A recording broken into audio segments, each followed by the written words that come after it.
All right, friends, welcome back to Healing-ish. And today I get to interview one of the most important people in my life, my best friend in the whole world, Kendra McLeish. And on this podcast, we're going to talk about literally everything that it means to be a good friend, sisterhood. We trauma bond. We talk about the good, the bad, the ugly. We laugh, we cry, and we just have a blast. And I hope you all enjoy it. I'm Allie Welsh, your host, your unfiltered bestie, and your guide to building the business and life that you actually love. So grab your coffee, your wine, or whatever helps you deal with your ish, and let's do this. Welcome to Healing-ish. Welcome to Healing-ish. Thanks. I have my best friend in the whole world. I'm so happy to be here. We've been friends for what, 20 years? I think so, yeah. When we were like 10 or 11. Yeah. And Which we're is not going to say crazy. that age now. I'm 21. Having fun. Yeah. Just kidding. So No, it's we've been longer friends than 20 years. Oh, no, it 10. hasn't. I can't count. 10, 20. Bad at math. So it's been 30 years. No, it hasn't because, no. Yeah. 10 to 20 is 10. I'm 30. We haven't known each other for 30 years, though. Okay. So. 'Cause that would mean we were born out of the womb and then we knew each other. Oh, yeah, you're right. It's You're fine. right. Okay, let's move on. We've been friends for a long time. We wanted to be sisters. Yeah, we did. We tried really hard. Yeah. Our parents dated. I'm That was so- kind I'm of crazy. so, I know. so We're still upset pissed didn't about work. that. It's fine.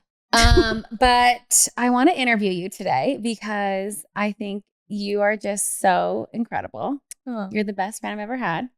And she's also a baddie, by the way. She has a multi-million-dollar real estate freaking portfolio. She's done every job in the sense she's literally the hardest worker I know. And you are doing Pilates and you have your own Pilates retreats you're launching. Yes. So Yeah. I'm launching into wellness. yes, Which we're I'm really launching excited into about. wellness. I'm like, I need that bad. You're on a billboard.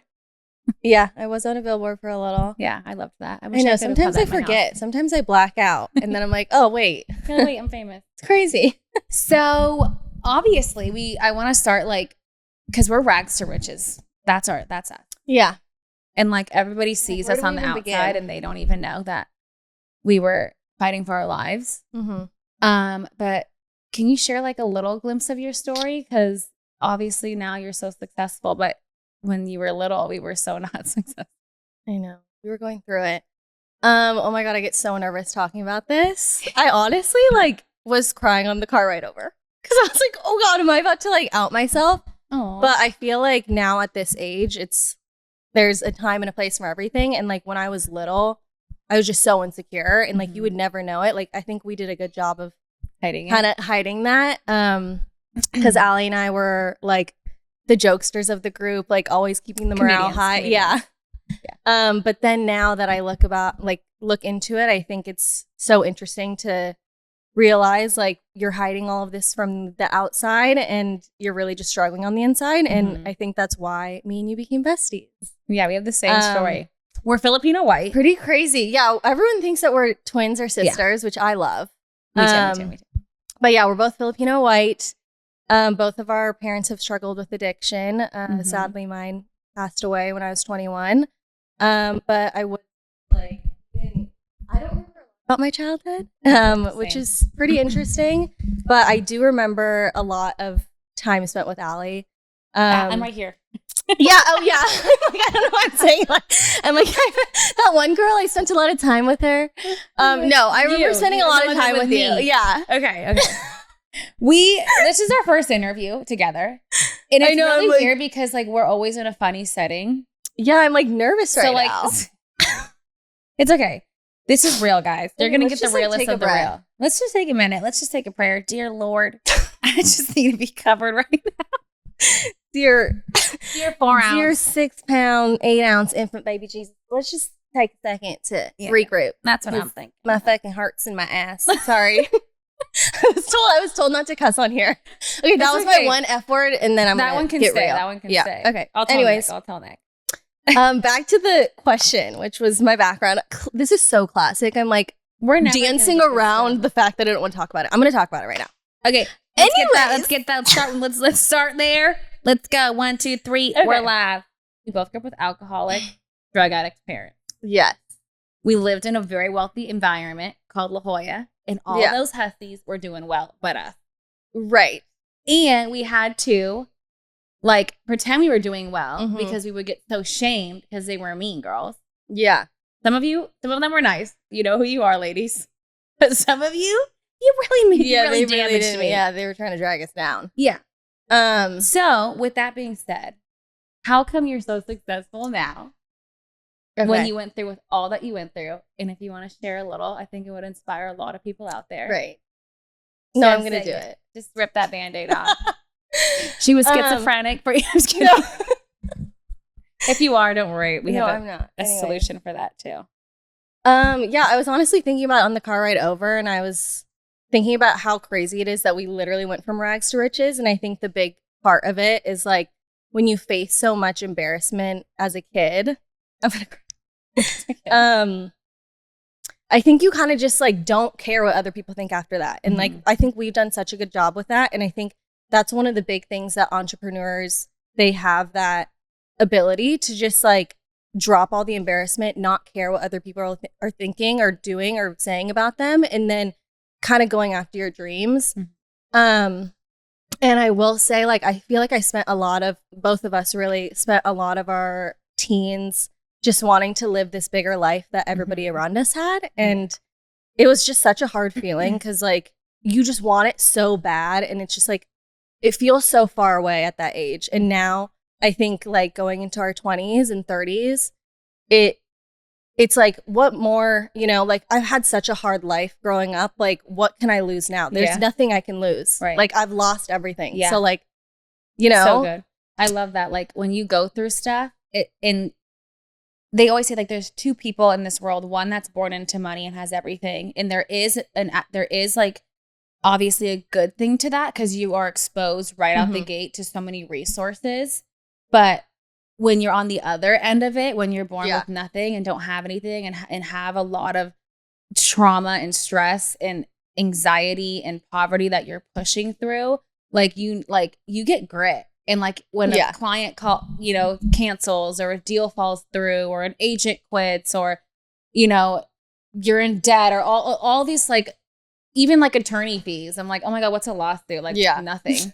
Like literally, you know, like you handle stuff. You're like, I've been through so much worse. Yeah. So I think God did us a favor, honestly. Yeah. And I was thinking about that on the car ride over. I was like, everything, I don't regret any of the stuff that happened to me. And I feel like we've done so good with that mindset of like, we've never been like, woe is me, we're the victim. Yeah. And that just is what sets you apart from other people is like, some people have hardship and they make it their entire identity plot and their entire story. And I think we've kind of just moved through these things with like so much humor and so much light and love that anything that comes next, it's like, it's just another thing. Like we're going to get through it. Like you just have to have that positive mindset. And like, even into our teens, I feel like we did a good job of that. Like 17, 18, like we were making vision boards and like we were reading The Secret and we were just so obsessed with like positive energy, like having like that higher vibration of like, just like it's in God's hands. Like he's going to handle it. Like everything's going to work out in its best favor. Right. But yeah, going off of, I think when I was thinking about all of this, I was like, there are a few things that I think both of us have done really well, which is why we become so successful, is like dealing with that embarrassment at such a young age.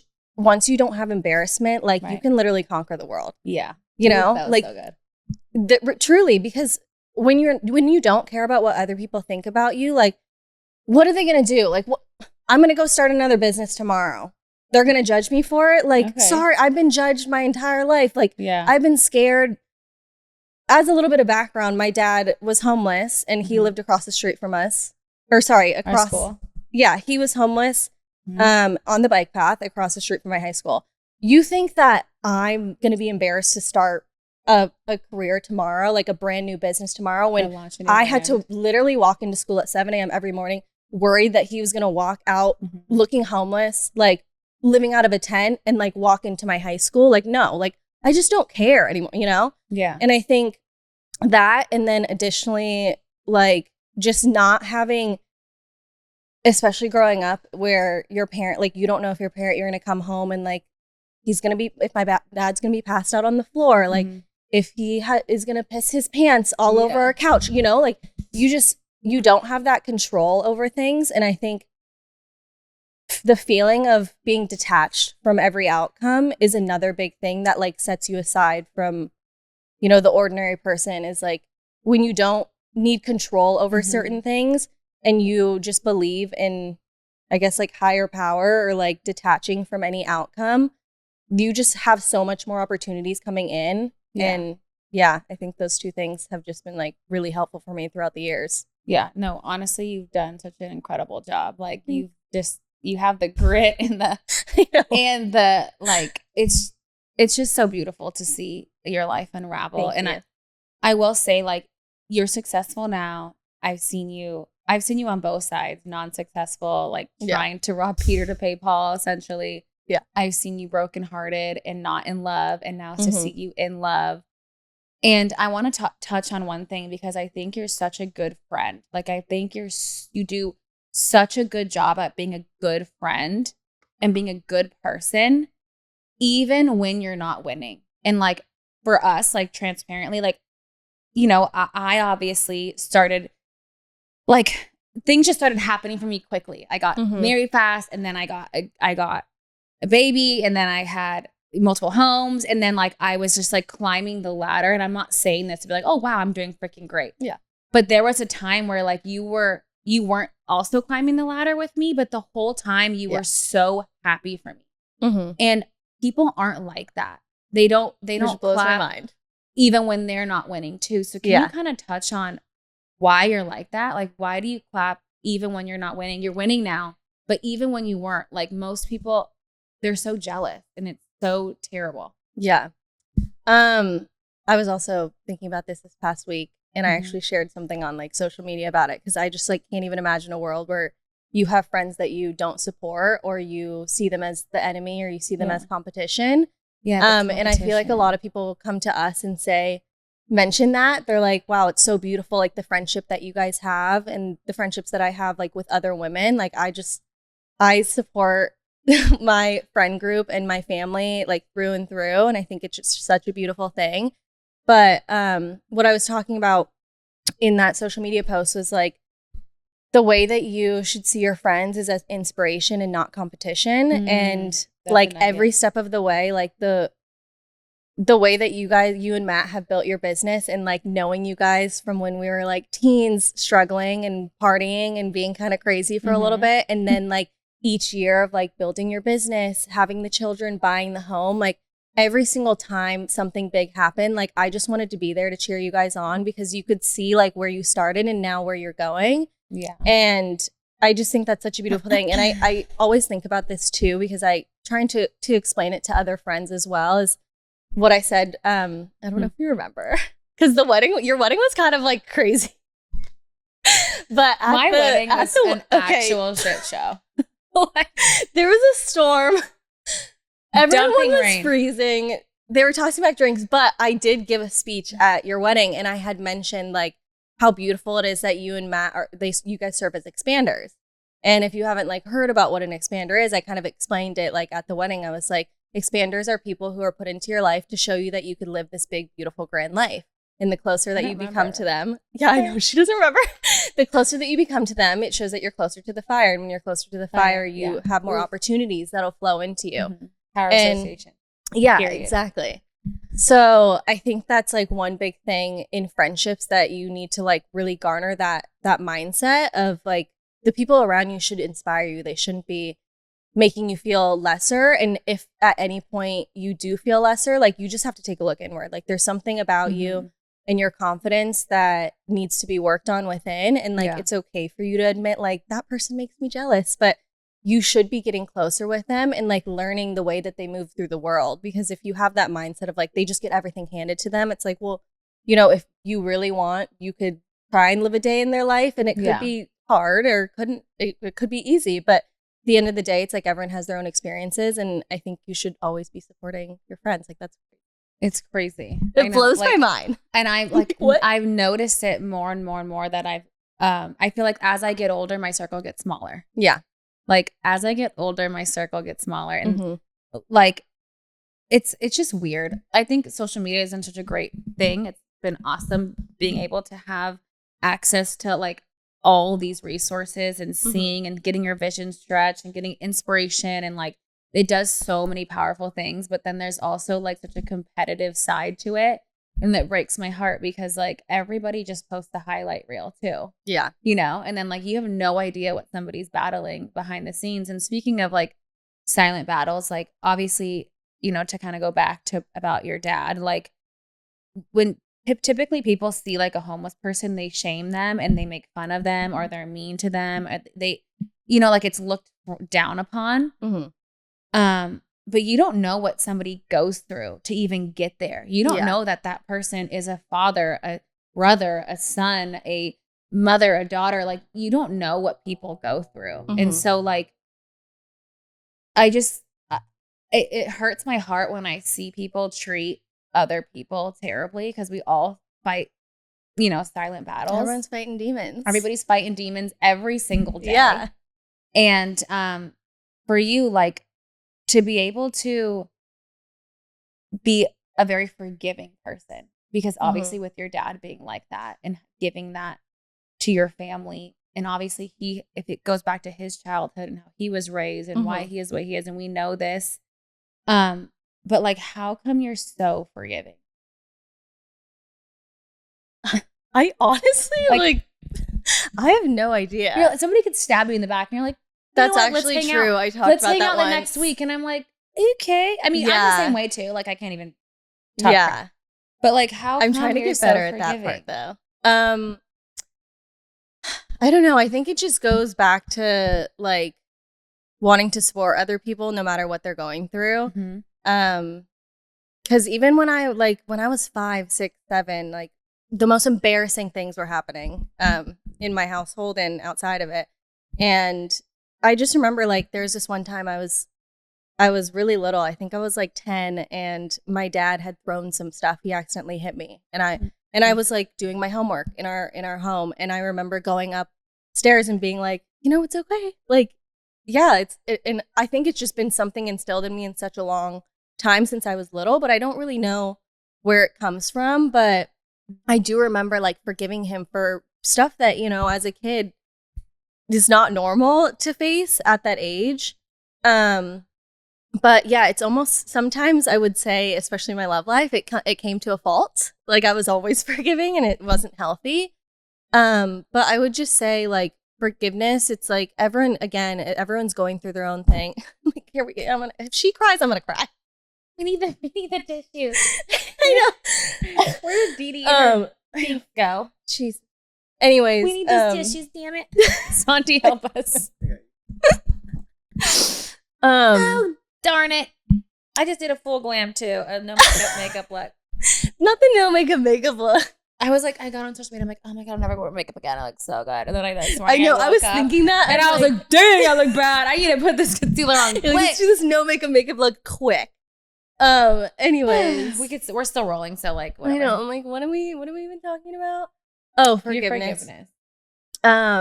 Yeah, I honestly think it was just like something that I adopted at such a young age. I don't really know where it came from, but I'm glad I have it because I feel like it's gotten me so far in life. Especially in like real estate. Not to say like anyone's done me dirty and I need to forgive them, but I think just coming with like an empathic point of view on things, like that's honestly how I get my deals done. I'm not a shark in real estate. I was just telling one of my team members, I'm like, you come in with emotion and you take their side, and then eventually you get what you want. And like maybe some people don't run their business like that, but I think in just like every aspect of life, like giving people the benefit of the doubt until they really don't have any more strikes left. Like there are some friends that I have had to cut off just for jealousy reasons or like no boundaries. But at the end of the day, again, it's like you don't know what people are going through. Like in my childhood, I was being a little bit crazy sometimes, and it's like I wish some people gave me the benefit of the doubt. So I think that's maybe where it comes from. Yeah, it's like I wanted some grace as a child, so like I'll give it out to anybody until you know they keep doing me dirty. Yeah. And let's talk about like doing me dirty, like because we're like, anyways, let's get down to business. Yeah, we're like, you know what? I'm gonna talk. No. But I feel like when is like how do you draw a boundary? Because like I, for a very long time, with just like people pleasing, Yeah, know? and we had to talk about that one. Yeah, I was we like, did. And you need to get that under check. might as well just be a doormat and just walk all Right. over me. And I'm like, oh, it feels good. And like, Yeah. but like, it's not healthy. No. So not. where does how do you draw a boundary? Do you tell like your friends, like your other friends besides obviously me? Besides me, because I'm perfect. Do you tell your other friends like, hey, like this has got to stop? Like, do you have confrontation conversations? Or do you just like go 0 dark 30 and you just ghost them? Like, what's a healthy way? With friendships, I mean, luckily at this stage in my life, I've weeded out the bad friends that aren't really friends. But when I have faced situations where, you know, I just know they're not being a good friend, I have sat them down and like my heart is beating like out of my ass. Like I'm scared. Like We're sweating. You really have to train yourself on how to do it. I sometimes would even pace back and forth and like practice what I was going to say. And these are just my friends and like my family members. But yeah, I think it's just like the more awareness that you bring to it and the boundaries that you set are so important, because if you just keep letting people walk all over you, you're actually going to get nowhere successful. Like it's just, you're going to run yourself down and you're going to be exhausted. And I was like that for such a long time in my early 20s. And now I'm like, whoa, I wasted so much time on like relationships, careers, just things where I just didn't have the wherewithal to stand up for myself and really, you know, I don't know. Yeah, no. Yeah, you know? No, I get it. I feel like drawing that boundary line is something that has helped me so much. And I learned it from you because like and like we had to draw boundaries when I for a little bit worked for you guys. Yeah. Like I was doing property management and then real estate and then like living with you. Like we've had so many different boundaries to navigate. And that's why I'm like, we're going to be best friends until we're in the grave. Yeah. Because we've really like navigated every single different type of relationship. Right. And I think if you can do that successfully, like, and you're planning to be a business owner, an entrepreneur, like you really need to know how to set your boundaries, know what, like where your max, where you're going to max out and like how you can just have like really good sit down conversations with people that you love. Like other than that, it's like I feel like a lot of people are just scared to sit down and tell their friends how they feel or their family members or like a business partner. And it's like, you really need to have some balls. Seriously. And here's the thing, like a real friend is going to be there through thick and thin, through like all the good, the bad, and the ugly. Like we've probably gotten in 2 fights in our whole entire lives. Like 20 years of friendship. 20 years of friendship. And one of them being a fist fight. Yeah, we just beat each other's ass and we were like, we didn't talk that's what sisters do. Yeah, let's talk about that. That's funny. We got in a fight once. What even happened? We were in the car. We were kids though. We were like kids. 16. But we brawled like we were MMA fighters. Yeah. We were in Allie's mom, your mom loves to tell this story. She does. She tells everybody. She'll tell a random person at like one of Brave's birthday parties. Oh, I'm yeah, like that too. Oh my God, now people are going to think I'm like abusive. No, you did have a little tiger in you. You were going through a lot. I got a lot of fight in me. Yeah. Yeah. You're going through a lot. So we got in a fight and then we're literally like, I'm like, you're getting out of my house. Yeah. Okay. She was in headlock. I ripped off her Steve Madden shoe. And back in the day, like Steve Maddens are like basically like an Hermes bag. Yeah. I worked through those to get those. Yeah. Stolen or not, I don't know. I'm not perfect. I went through a lot. She beats my ass. Yeah. Has head like boom, boom, boom, and then we don't talk for a year. And how do we rekindle? This is the ultimate friendship right here. This is the ultimate like the ultimate way to make up with somebody. And it just like let's like just leave it at that. We go to a dance class. Yeah, we danced it out. And we were like, let's just figure this out. Yeah, we're doing a hip hop doing the class, robot, and we're like, I'm sorry. Yeah. Like, and I was like, you know what? Sometimes it's not that serious, you know? Sometimes it's not that serious. You just get and through then it. That night we started a business together. We did. And then we started #Little Lash. Yeah, we started eyelash business together. I was the ops. She was the services. I was the services. And I ran the marketing. Yeah. And I glued a lot of people's eyes shut. Yeah, we did. I'm honestly like, thank God we didn't get sued. I know. Like how we really could have. We were gluing women's eyes shut. I think we can talk about that now because isn't there like a 10-year you can't bring it up type of thing when you get sued? I don't know. We're in the clear. We're in the clear. Yeah. They were $40 eyelash extensions. Like, you guys were asking for it. You were asking for it, and we were at my house. Like these Yeah, rich we were La Jolla running the moms business- could yeah. very damn well afford a real lash place. Yeah, but they wanted us. But let me bang for just your tell buck. you why. They wanted us because we had the charisma Mm-hmm. of a damn reality TV show. Yeah. And we had the prices of Yeah, a the price was right. discount. The price was right. And if you don't know what that is, it's similar to a Roth. It's one step below. It's actually, I saw it on the way here, driving here. Did I tell you? Oh, really? It's a great store. Okay, our second fight was Europe. Okay, to be fair. That was your sisters, and I love them. I don't know if that was me. You know what? It was my Adderall. I was diagnosed with ADD. Yeah, very you weren't young, really eating much. You were being kind of creepy. and I had a mouth problem. Yeah, you were allergic to your toothbrush. Yeah. Oof. Oof. And you never left the country. Right. That was another aspect And of I'm it. just not good with directions. And these like, I'm like, You go to couldn't carry Stanford the for weight. crying And out loud. Cindy, my can you just help sister's us? like, yeah, my sister's like, I if you're know. not carrying the weight when you travel, you're getting booted. I wasn't carrying or adding. Yeah. I wasn't. Like, I wasn't even carrying my own luggage. No, I was like, you bitches can carry my luggage. Allie thought You she know was what? going to the Ritz-Carlton when we were 18 years old and we're literally staying in hostels. We literally sold all of our clothes to get there. Mind you, that is another nugget. I've always thought 10 years ahead. Okay.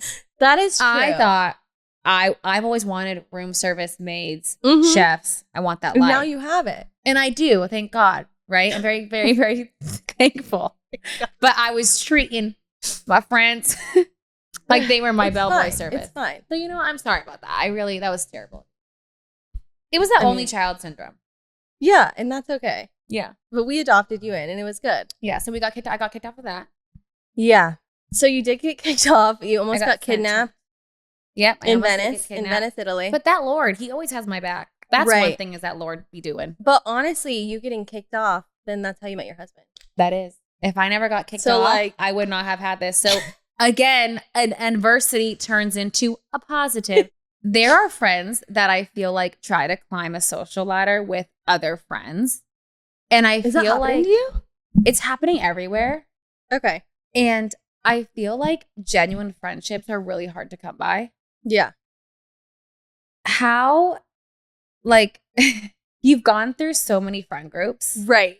You've had I want to be more- friends with everybody all the time. You've had more friend groups than I know you can't keep up. I can't keep up. I'm like, You're where like, did you who is it now? But they like are so magnified by you and they're so in love with you and you give them your all. Yeah.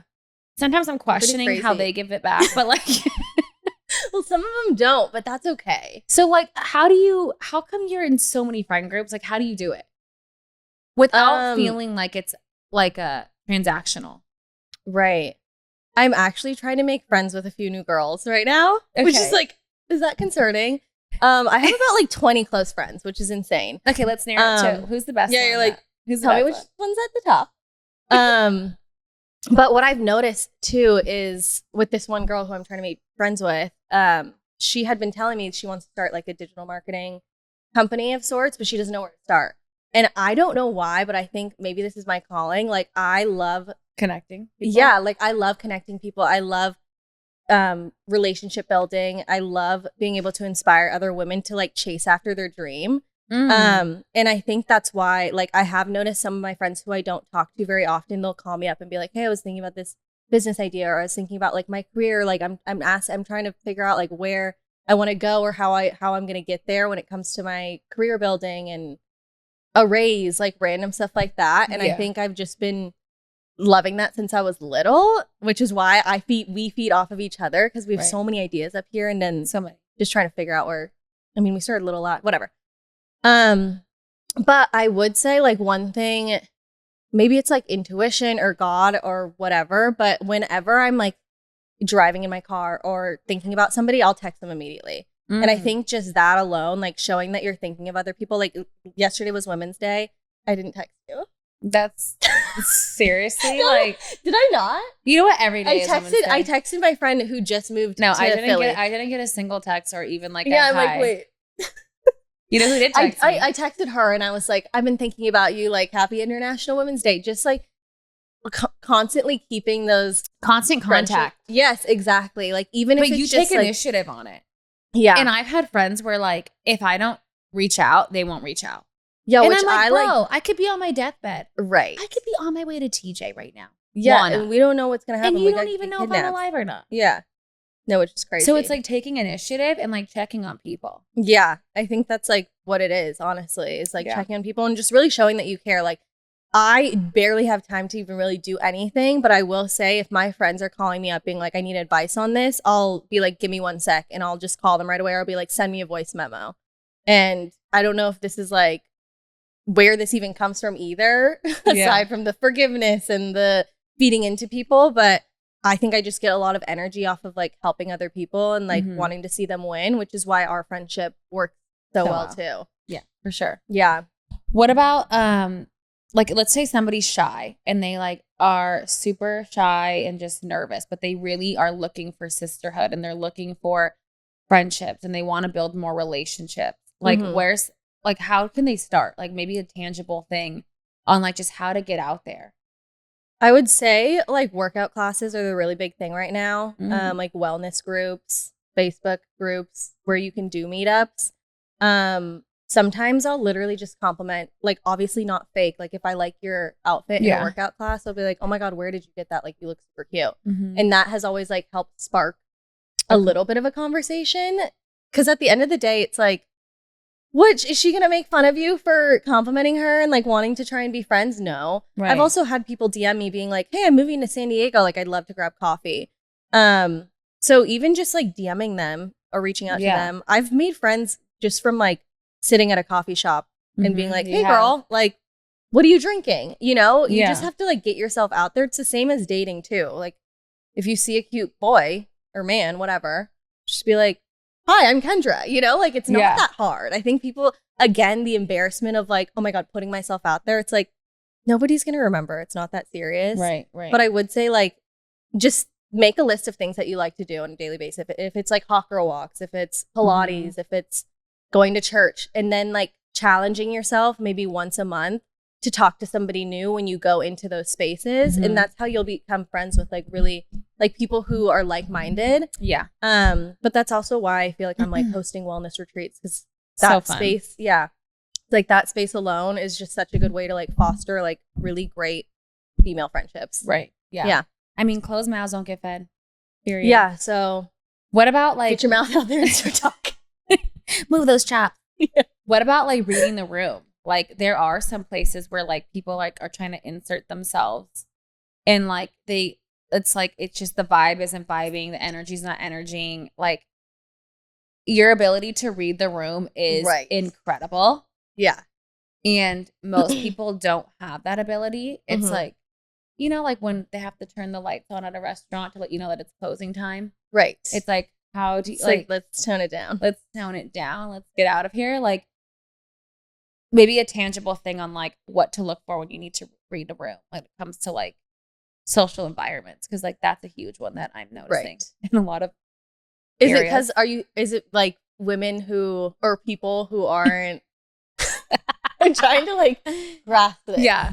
Is it people who are like over the top and being too friendly and crazy? Yeah. Like and that's turning people off. I'm seeing that a lot. Okay. Well, I think honestly, overall, just that in general, when you're over the top, it's coming from like some sort of lack, maybe of confidence or just like wanting to be seen. Included. And one thing that I started doing when I was younger, because like obviously leaving my very toxic household and then having to go straight into school is like just getting your mindset and your energy right.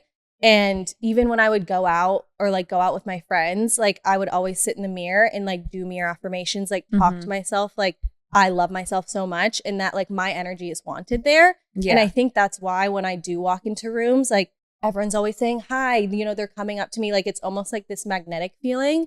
So I would say like definitely start with that in the beginning, because at the end of the day, like the people that are meant for you are going to flock to you, and you don't really have to keep like trying with a certain friend group or, you know, in a certain setting when if it's just not a good fit. Yeah. And that's fine. Like you're good to have like your own aligned friendships, but yeah, I would say like definitely just like sitting with yourself and like feeling that confidence from within and then entering a room like you're meant to be there. That in general is like you just align with that energy and you'll attract the right people, I think. But if you're like over the top, I would say too, like not talking so much, like maybe like listening more. Because like there's a lot of over like talkers and over like shares. Oh yeah. And like God gave us 2 ears and 1 mouth. So like let's zip up the mouth and let's open them ears. One thing that I've noticed is super interesting is like I don't really like to talk about myself. I think that's why I'm like sorry. Damn. I'm nervous right now. We're dropping those F-bombs like I've only dropped twice. Yeah, I'm really proud of you. Hour. Because you got that mouth of that sailor girl. I think the best way to become friends with people and just read the room is to have like meaningful conversations. Like I don't think there's really a time or place where you just need to be spitting out. Like I would never go up to someone and be like, hey, by the way, I sold 17 million in real estate. Like that's just like, who cares? I think it's more so if you want to become friends with somebody or really read a room, it's like you're sitting down with them. And I honestly ask them more questions than I let them ask me. Because then you know more about them. Mm-hmm. You can tell what hobbies they like. You can tell if you can even like align on anything in general. And if not, like great. But I feel like that stems from like, again, the same thing of like wanting to be seen and heard and understood. And if you really just take a moment and like sit with like what we're doing and just having like an open, honest conversation instead of so like, what is it called? Surface level. Mm-hmm. That's just like a better way. Like I would just say those two things. It's like coming into a room feeling more magnetic, like you're supposed to be there and your energy is wanted there. And then in addition to that, like checking in on people, asking them how their kids are, like how's their family, you know, like really learning more about them than you're giving out. Yeah. In general. Yeah. People love to talk about themselves. Like, so the more questions that you ask them, like the more like they feel like, oh wow, like she really cares. Yeah. Versus like you bragging about all the things you've done. Like let somebody ask before you just tell.